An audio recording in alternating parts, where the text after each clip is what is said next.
기도한 후에 말씀을 나누겠습니다. 기도하겠습니다. 하나님 아버지 감사합니다. 모자란 저를 이렇게 강단에 세우심에 감사드립니다. 듣는 자라 전하는 자가 주님의 말씀으로 은혜를 알고 주님을 따라가는 저희가 될 수 있도록 주님께서 함께하여 주시옵소서. 예수님의 이름으로 기도드렸습니다. 아멘. 네, 오늘의 말씀 제목은 나의 목자이신 하나님입니다. 여러분들은 목자가 하는 일을 아실 것입니다. 목자란 양을 치며 돌보는 자입니다.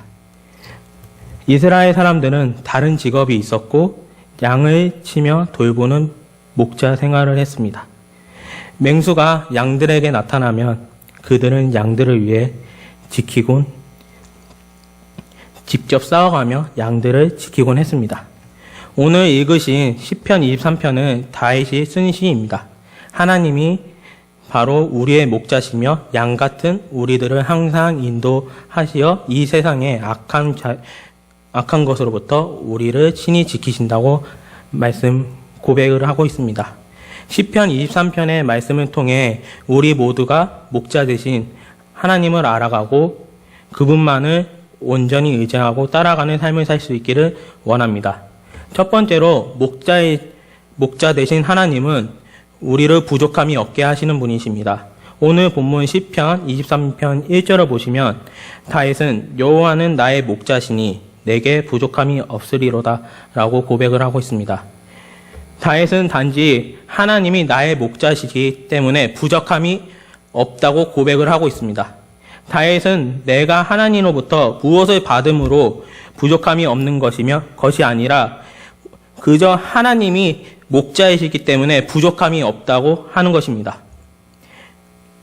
하나님은 우리가 하나님 한 분만으로도 부족함을 느끼지 못하며 살 수 있게 하셨고 또 그렇게 살기를 원하십니다.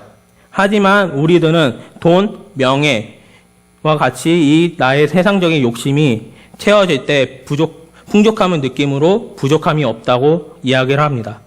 과연 이것들이 우리의 삶에서 정말 중요한가요?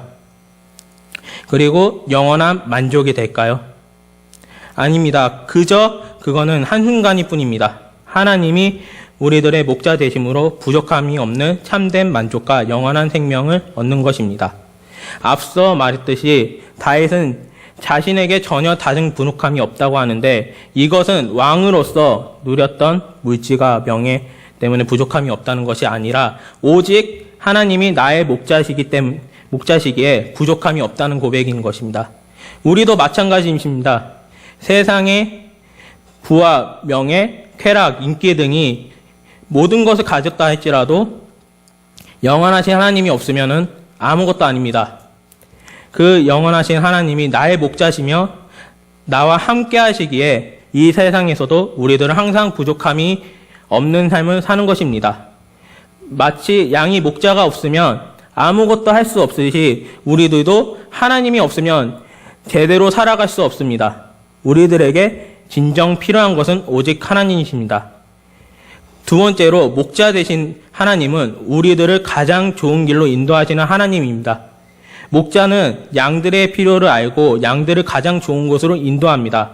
하나님도 이와 같습니다. 하나님은 우리들의 목자이시기에 우리들을 가장 선한 곳으로 인도하십니다. 2절을 보시면 그가 나를 푸른 풀밭에 누이시며 쉴만한 물가로 인도하시는도다라고 다윗은 고백을 하고 있습니다. 목자이신 하나님은 양인 우리들을 부족함이 없는 곳, 쉴만한 장소로 인도하십니다. 더 살펴보면 3절 후반부에 자기 이름을 위하여 의의 길로 인도하신도다라고 고백을 하고 있는 것입니다. 여기서 자기 이름은 곧 주님을 나타냅니다. 그리고 의의 길로 인도하신다는 구원의 길로 인도하신다는 것입니다. 하나님은 목자로서 양인 우리들을 좋은 곳, 즉 구원의 길, 의의 길로 인도하시는 것입니다. 때로는 그 길이 이해할 수 없고 힘든 길이라 할지라도 하나님께서의 인도하신 길은 절대적으로 가장 선한 곳이고 구원의 길입니다. 출애굽기 13장 17절부터 22절과 14장에 보시면 인도하시는 하나님의 모습을 자세히 알 수 있습니다. 거기서는 하나님께서 애국 군사들에게 쫓기던 이스라엘 백성들을 낮에는 구름 기둥과 밤에는 불 기둥으로 지켜주시며 홍해를 가리시어 백성들을 무사히 구원하십니다. 이와 같이 하나님께서는 우리들을 직접 책임지시고 그분의 방법대로 가장 좋은 곳으로 인도하십니다. 하나님은 우리의 참 목자이시며 양인 우리들 가장 좋은 곳, 즉 구원의 길로 인도하시는 것입니다. 세 번째로 목자 되시는 하나님은 우리들을 어떠한 상황에서도 늘 지켜주시는 하나님이십니다. 하나님은 우리들의 목자로서 우리들을 안전하게 지켜주십니다. 4절에 보시면 다윗은 내가 사망의 음침한 골짜기로 다닐지라도 해를 두려워하지 않은 것은 주께서 나와 함께 하심이라 라고 주의 지팡이와 막대기가 나를 아니하시나이다 라고 고백을 하고 있습니다. 사무엘상 19장을 보시면 다윗은 사울에게 쫓기며 죽음의 위기에 처하고 사무엘하 15장에서는 다윗의 아들 압살론에 의하여 압살론이 반역하여 또다시 도망자 신세가 됩니다. 다윗은 이러한 말씀을 보면은 참 편한 날이 없었습니다. 하지만 다윗은 이러한 숱한 어려움과 위기 속에서도 주님께서 나의 목자이시기 때문에 두렵지 않다고 고백을 합니다.